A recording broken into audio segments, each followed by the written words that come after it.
Cerita akan berfokus pada 3 sahabat, ada bernama kita panggil saja Paxton dan Josh, serta satu teman baru mereka yang berasal dari Islandia bernama Ollie, yang sedang liburan di Eropa, mencari hal-hal baru dan pengalaman baru yang dalam tanda kutip menjurus ke arah kemaksiatan. This is my friend Josh. Setelah puas berkeliling selama 1 hari penuh, mereka pun pulang terlarut-larut sampai-sampai tak diizinkan masuk ke dalam hotel tempat mereka menginap, sampai ada satu pemuda bernama Alex yang dengan baik hati mengizinkan mereka masuk ke kamarnya. Thanks, bro. It's no problem. Alexei, but call me Alex. Setelah saling berkenalan dan mengobrol banyak tentang topik perempuan, Alex tiba-tiba memberitahu tentang satu tempat yang banyak wanitanya, yaitu sebuah kota bernama Slovakia. Bahkan, ia juga menunjukkan foto-fotonya sebagai bukti. Selain bebas aturan dan minim petugas hukum, wanita-wanita di Slovakia juga sangat tertarik sekali dengan para lelaki asal Amerika, sehingga Paxton dan kawan-kawan punya peluang besar untuk mendapatkan hiburan secara gratis. Dan ya, tanpa pikir panjang mereka langsung berangkat ke Slovakia menggunakan kereta api, yang tepat saat mereka tengah asik ngobrol, muncullah seorang penumpang bapak-bapak bernama Martin yang ikut duduk di kursi mereka, di mana beliau mengaku orang asli Slovakia dan menceritakan bahwa memang apapun bisa dibeli di kota tersebut. What? Okay. All right. You will like it. Alhasil, Paxton dan kawan-kawan pun semakin tidak sabar tiba di sana, sampai Pak Martin tiba-tiba menyentuh paha si Josh yang mungkin maksudnya ingin bersikap ramah. Tanpa hal itu, justru malah membuat Josh dan kawan-kawan menjadi risih dan langsung mengusir Pak Martin dari tempat duduk mereka. Excuse me. Dan inilah hostel. Beberapa jam berlalu sampailah mereka di stasiun kereta Slovakia yang ternyata situasinya sangat sepi sekali tanpa ada satu orang pun yang terlihat. Tanpa berpikir aneh-aneh, mereka pun langsung naik taksi menuju alamat yang sudah Alex berikan.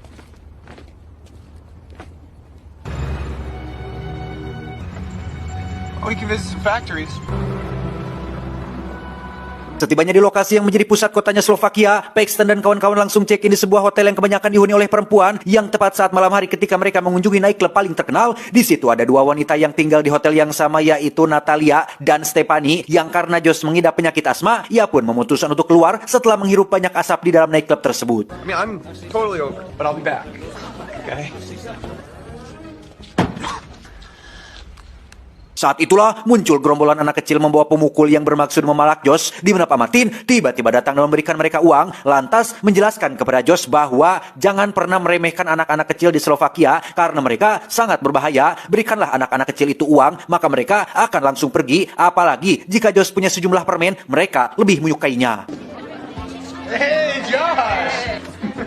Go with your friends. Sebagai rasa terima kasih, Josh pun mentraktir Pak Martin minum di dalam klub, yang di situ Pak Martin ingin menyampaikan permintaan maaf soal apa yang terjadi di dalam kereta, bahwa ia tidak punya maksud apa-apa, melainkan hanya ingin bersikap ramah kepada mereka semua. Choosing to have a family was the right choice. Keesokan paginya, Paxton dan Josh baru sadar jika Ollie tidak pernah kembali ke hotel setelah kencan dengan seorang wanita Jepang yang juga merupakan tamu di hotel ini, di mana mereka langsung menemui resepsionis. Barangkali sempat melihat bebenguk si Ollie, namun ia tidak pernah melihatnya, sampai ada satu wanita Jepang bernama Kana yang menunjukkan foto Ollie bersama sahabat Jepangnya, lengkap dengan pesan singkat yang menyatakan bahwa ia akan melakukan trip dengan teman kencan barunya tersebut. Your friend? That doesn't make any sense. Ollie doesn't even like Asian girls. I mean, no offense. Sambil jalan-jalan di kota Slovakia, Paxton dan Josh pun kembali membahas tentang Ollie yang tidak biasanya ia memiliki rencana sendiri tanpa memberitahu mereka dulu, di mana gerombolan anak-anak Badung itu pun kembali muncul, sehingga Josh dengan cepat memberikan mereka permen karet milik Paxton agar tidak terjadi masalah.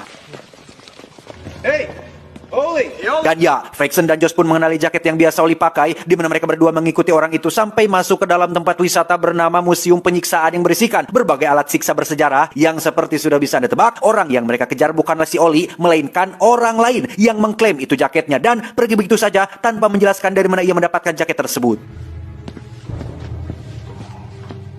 Paxton dan Josh pun kembali ke hotel dengan si Kana yang masih menunggu kemunculan sahabat dekatnya yang sama-sama hilang. Yang tak lama, muncullah Natalie dan Stephanie mengajak mereka berdua pergi ke nightclub biasa. Awalnya Josh menolak ajakan tersebut karena masih khawatir dengan Ollie yang tak kunjung kembali. Namun setelah Paxton menjelaskan bahwa setiap pria punya jalannya masing-masing, punya rencananya masing-masing, Josh pun akhirnya ikut pergi ke nightclub tersebut. Hold up a sec. We'll be right out. Okay. Tidak seperti malam sebelumnya, kali ini mereka benar-benar sangat mabuk padahal hanya menghabiskan 3 botol saja, di mana Josh yang sudah tak kuat lagi pun memutuskan untuk kembali ke hotel sendirian, di mana pelayan hotel dengan baik hati menuntunnya ke kamar tepat saat ada sosok laki-laki misterius muncul di sana.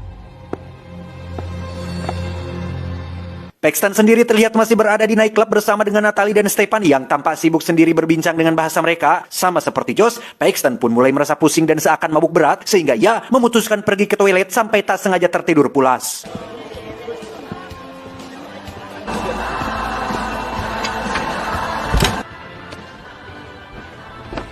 Keesokan paginya ketika Josh baru siuman, alangkah terkejutnya ia saat baru menyadari jika dirinya berada di tempat lain dengan kondisi tangan terborgol yang seperti sudah bisa Anda tebak. Itu adalah ulahnya Pak Martin yang memiliki aura berbeda dengan sebelumnya. Tampak seperti seorang psikopat dengan banyak sekali alat-alat perkakas yang pastinya akan digunakan untuk menyiksa. Entah apa yang sudah Josh perbuat sampai-sampai Pak Martin nekat melakukan semua ini. Apakah Pak Martin melakukan semuanya sendiri? Ataukah ada yang membantu? Dan bagaimana beliau bisa leluasa punya akses masuk ke dalam hotel? Entahlah. Yang pasti saat ini nyawa Josh sedang benar-benar terancam, terlebih lagi ketika Pak Martin mulai menyayat tendon kakinya yang membuat Josh mustahil bisa lari keluar.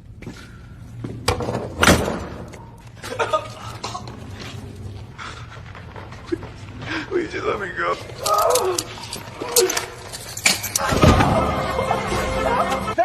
I'm the one painter. Kembali ke Paxton yang baru bangun di toilet club dengan kepala yang masih jangar, ia pun berjalan kembali ke hotel yang setibanya di sana, sang resepsionis menyampaikan bahwa Josh sudah check out tadi pagi-pagi sekali tanpa menitipkan pesan apapun, bahkan ransel milik Paxton pun dititipkan di sana, sehingga itu membuat Paxton semakin kebingungan dengan apa yang sebenarnya sedang terjadi. I'm sorry. Berbekal foto Oli dan wanita Jepang yang sebelumnya sudah Kana kirimkan, Paxton pun mulai mencari tempat dengan latar belakang cerobong asap sesuai yang ada di foto tersebut. Yang tepat saat Paxton berhasil menemukan lokasinya, tiba-tiba... Ya, anak-anak Badung itu pun mencuri ponselnya tanpa Paxton bisa mendapatkannya kembali, sehingga ia pun langsung mendatangi kantor polisi setempat untuk melaporkan kejadian tersebut. We have his picture. If we see him or his picture or something happen. Setelah tak mendapatkan bantuan apapun dari bapak polisi cuek itu, Paxton pun mulai berkeliling sudut kota berharap bisa menemukan kedua temannya. Namun yang ia temukan justru malah sosok si Natalie yang berjalan sendirian memasuki sebuah tempat yang cukup tersembunyi. Ternyata tempat itu hanyalah sebuah kafe kecil yang biasa dikunjungi oleh warga lokal sekitar, di mana saat Paxton sudah bertemu dengan Natalie, ia langsung menanyakan apapun yang berkaitan dengan kedua temannya. Paxton, come, have a drink. She said you met another girl. Where are my friends? Natalie dan Stephanie menjelaskan bahwa mereka sempat bertemu dengan Josh tadi pagi. Katanya, Josh berencana pergi ke pertunjukan seni yang diadakan di suatu tempat, sehingga Paxton pun langsung meminta Natalie untuk segera mengantarkannya ke sana. Okay, so can we go? Dalam sepanjang perjalanan, Paxton melihat sikap dan cara bicara Natalie sangat berbeda dengan saat pertama kali bertemu, di mana Natalie menawari Paxton permen karet yang berada dalam sebuah plastik besar, namun dia tidak mau menerimanya. Too bad for you.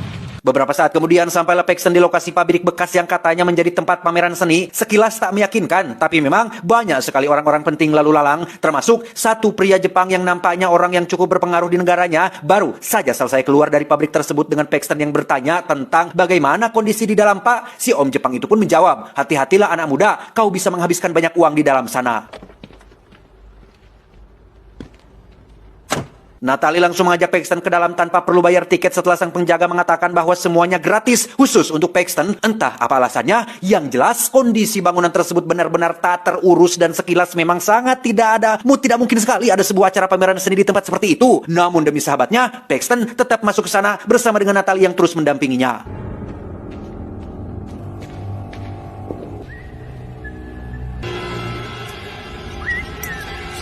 Dan ya, alangkah terkejutnya Paxton saat melihat Pak Martin sedang mengotak-atik jeroan si Josh yang sudah meninggal dunia. Di mana saat Paxton akan menghampiri Natalie, muncullah dua penjaga yang langsung menangkapnya dan menyeretnya ke ruangan lain.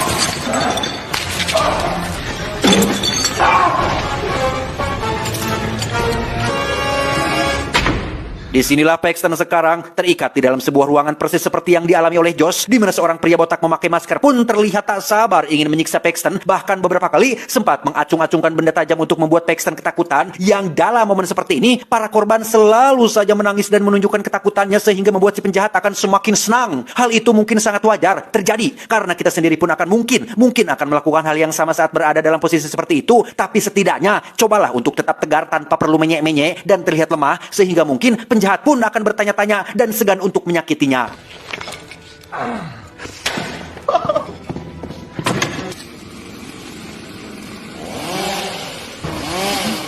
Dan ya, pria itu bermaksud menghabisi Paxton menggunakan gergaji mesin. Namun keajaiban pun terjadi saat si pria itu tak sengaja terpeleset, yang membuat gergaji mesinnya jatuh dan memotong tubuhnya sendiri. Mamam.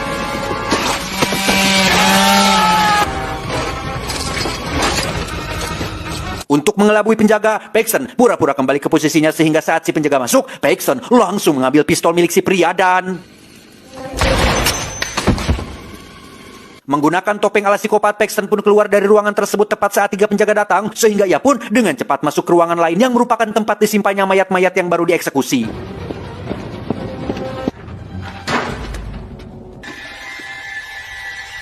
Karena terdengar suara petugas datang, Paxton pun buru-buru menumpuk tubuhnya dengan mayat agar dikira sebagai salah satu korban. Yang setibanya di ruang kremasi tempat dilenyapkannya semua barang bukti, Paxton pun tak sengaja melihat sosok si Josh yang sudah dalam kondisi tak bernyawa, sehingga ketika emosinya mulai naik dan adrenalinnya mulai terpacu, Paxton memberanikan diri untuk mengambil sebuah palu dan menghantam kepala si petugas sampai ia maut saat itu juga. Dengan cepat Paxton pun masuk ke dalam lift dan nyaris ketahuan ketika seorang penjaga tidak keburu ikut masuk. Di mana saat Paxton sudah sampai di lantai pusat, ia pun bergegas masuk ke dalam ruangan ganti tepat saat ada sosok kepala polisi setempat yang ternyata ikut terlibat, sehingga bisa disimpulkan bahwa Paxton benar-benar harus survive sendirian untuk bisa pergi dari kota ini.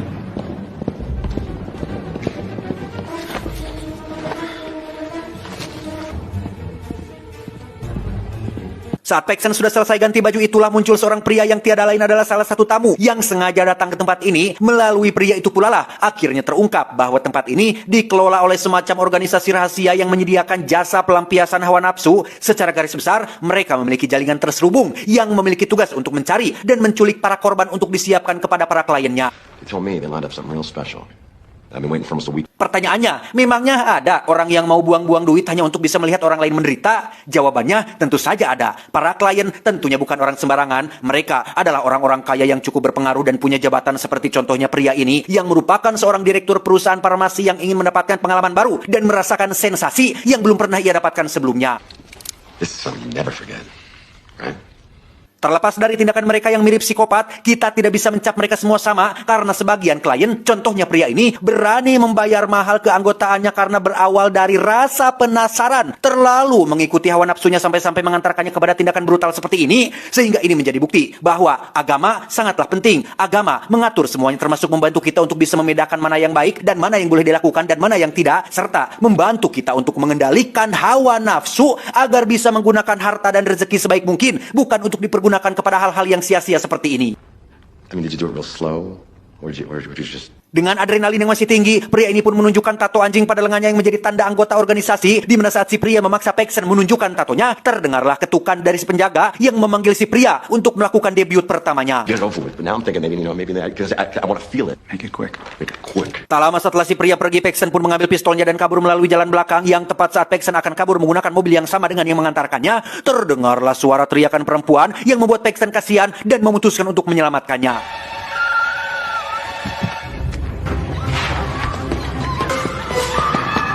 Tiba di dalam, ternyata itu adalah si pria yang sedang menyakiti seorang wanita Jepang yang tiada lain adalah Kana. Sehingga Paxton pun langsung menembak pria itu dan membawa Kana keluar dari tempat tersebut.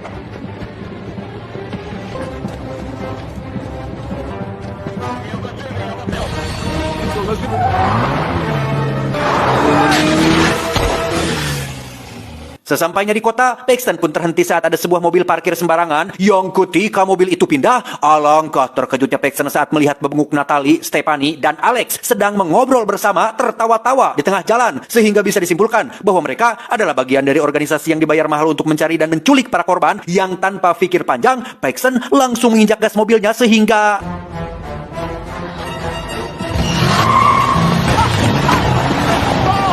Tak lama setelah mereka bertiga mati, Paxton pun lagi-lagi terhenti ketika anak-anak Badung itu muncul lagi dan sengaja memblokir jalan, di mana Paxton langsung memberikan satu kantong penuh permen karet, sehingga ketika dua utusan organisasi datang, anak-anak itu pun langsung melakukan tugasnya dengan menghajar mereka berdua secara keroyokan.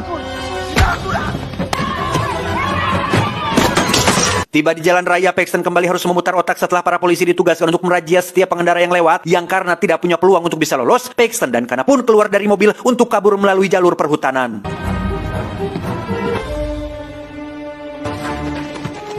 Dan ya, ketika Paxton dan Kana sudah sampai di stasiun, orang-orang dari organisasi pun sudah memenuhi tempat tersebut, di mana Kana yang melihat wajahnya sudah rusak akibat ules si pria pun merasa sudah tidak punya harapan untuk melanjutkan hidup, yang alhasil ia pun memutuskan untuk melompat ke arah kereta yang sedang melaju kencang.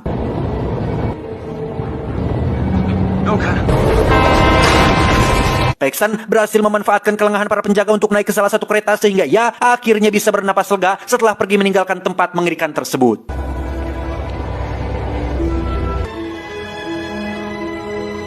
Tak lama, Paxton pun mendengar suara Pak Martin yang sedang menelepon dari kursi belakang, dan sekarang ia sudah tahu bahwa siapapun yang punya tato anjing pada lengannya adalah anggota organisasi, sehingga demi membalaskan kematian dua sahabatnya, Paxton pun memutuskan untuk menculik putri Pak Martin tepat saat ia pergi ke toilet.